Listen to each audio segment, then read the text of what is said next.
Ok, deci salutare lumea, eu sunt Aisap și vreau să vă anunț că îmi pare rău că n-am mai postat de mult, dragii mei abonați, deci vreau să vă mai spun că o să încep o serie de FIFA 15, așa că, deci până la urmă trebuie să mă iertați că n-am mai postat, deci exemplu, am uitat de canal, deci chiar am uitat, adică am avut atâta treabă cu școala și cu sportul și am uitat, deci vreau să mă iertați și o să încep chiar o serie nouă de FIFA 15, cum v-am mai spus, o trebuiască să fac curat în tabletă, deoarece e full de jocuri și când intram pe ea uitam să filmez, ba n-aveam chef, ba înțelegeți voi. Deci nu uitați să apăsați butonul de like pentru că mă încurajează și încă un motiv de a posta videoclipuri este acest buton de like pe care eu vreau să-l apăsați.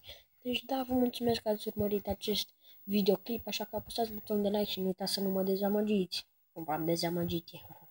Ok, deci ne vedem cu clipul următor care va fi din FIFA 15. Fiți pregătiți!